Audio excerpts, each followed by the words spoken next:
నిన్నటికి నిన్న బండి సంజయ్ విషయంలో వాళ్ళ బిలాఖత ఎట్లా బయటపడ్డది? ఈయన సరెండర్ అంటాడు, ఆయన అరెస్ట్ అంటాడు. ఇద్దరు కలిసి నవరాత్రి పూజా మహిమ నాటకాన్ని నడిపిండ్రు. మనం పరిపాలనలో ఉన్నప్పుడు మిషన్ భగీరథ, ఇవాళ రేవంత్ రెడ్డి నడిపింది బచావో భగీరథ. బచావో భగీరథ డ్రామా నడిపిరు ఇద్దరు కలిసి. బండి సంజయ్, ఇది చివరిగా ఈ విషయం చెప్పి నేను ముగిస్తా, బిలో ద బెల్ట్ దాడి చేయడం అంటాడు. కుసంస్కార పూరితమైన దాడి బండి సంజయ్ నిరంతరం చేసింది. కేసీఆర్ను పట్టుకొని farm house farm house farm house. కేసీఆర్కు ఇల్లదే, ఫామ్ హౌస్ అదే. ఆయన ఎర్రవెల్లిలో తన నియోజకవర్గంలో తన వ్యవసాయ క్షేత్రంలో ఉంటున్నాడు. నందినగర్ ఇల్లు చిన్నగా ఉన్నదని అక్కడ ఉంటున్నాడు ఆయన. అక్కడ ఉంటే ఫామ్ హౌస్ అని దాన్ని ఒక వెక్కిరింతగా, హేళనగా, అదేదో తప్పు కింద చిత్రించే ప్రయత్నం చేసాడు బండి సంజయ్. ఇవాళ ఏమైంది?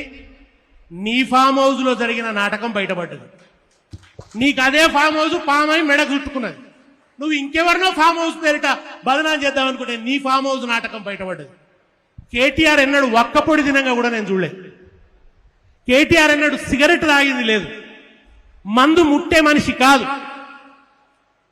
విద్యావంతుడు, రేషనలిస్ట్, ప్రజల పట్ల పరితాపం ఉన్నటువంటి వాడు. ఆయనను పట్టుకొని డ్రగ్స్ డ్రగ్స్ డ్రగ్స్ అని ఒక దుర్మార్గమైన ప్రచారం, ఓ బట్టగాల్చి మీదేసే ప్రచారం. ఇవాళ అసలు డ్రగ్స్ ఎవరిని బయటపడ్డది? డ్రగ్స్ ఎక్కడ బయటపడ్డాయి? ఇవాళ ఎవరి కేసులో డ్రగ్స్ ఇన్వాల్వ్ అయి ఉన్నాయి? చివరికి పుట్టుకల గురించి మాట్లాడినాడు. అంతకంటే అసహ్యమైన చర్చ ఇంకోటి ఉండదు. హైందవ సంస్కృతికి ప్రతినిధులు అని చెప్పుకునే వాళ్ళు స్త్రీలను అవమానిస్తూ, మహిళల ఆత్మగౌరవాన్ని దెబ్బకొడుతూ పుట్టుకల గురించి మాట్లాడాడు. కానీ చివరికి ఏమైంది?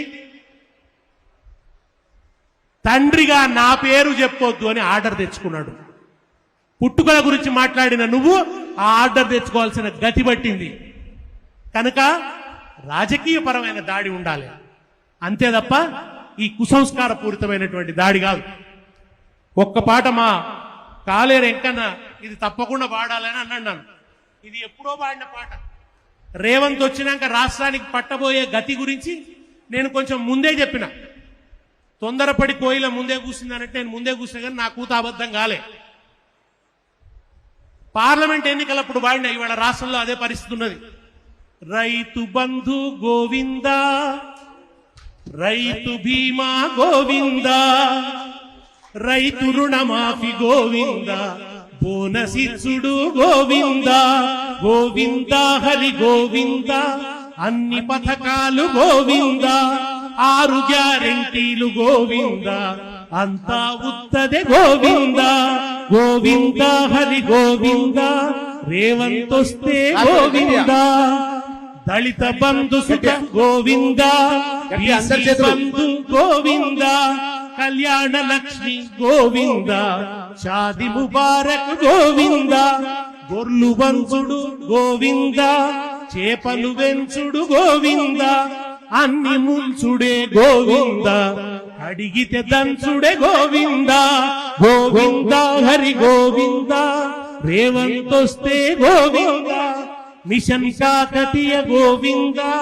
మిషన్ భగీరథ గోవింద, ఇక బిందెలు మోసుడే గోవింద, మళ్ళా బోరింగ్ గొట్టుడే గోవింద,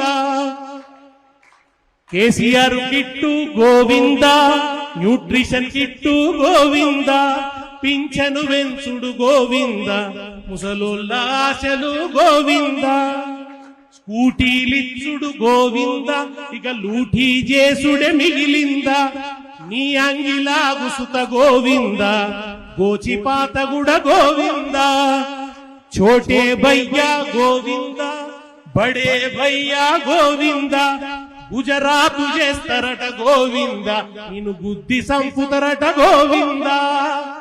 ఇది ఇవాళ రాష్ట్రంలో నడుస్తున్న పరిస్థితి. ఇవాళ కుప్పల దగ్గర కుప్పగూలి చచ్చిపోతున్న రైతుల బతుకులు మళ్ళా బాగుపడాలంటే, మోసపోయిన నిరుద్యోగులకు న్యాయం జరగాలంటే, ఉద్యోగుల డిమాండ్లు నెరవేరాలంటే, రిటైర్డ్ ఉద్యోగులకు న్యాయం జరగాలంటే, మళ్ళా వ్యాపార వాణిజ్యాలు పుంజుకోవాలంటే, రియల్ ఎస్టేట్ కుదురు పడాలంటే, మళ్ళా పెట్టుబడులు తెలంగాణకు వరద పారాలంటే, మళ్ళా దేశంలో తెలంగాణ ప్రతిష్ట నిలబడాలంటే, కేంద్రంతో కొట్లాడాలంటే, ఇక్కడ ఈ రాష్ట్రంలో సామరస్యాన్ని నిలబెట్టాలంటే, సకల జనులకు సంక్షేమాన్ని పంచివ్వాలంటే కేసీఆర్ రావాల్సిందే.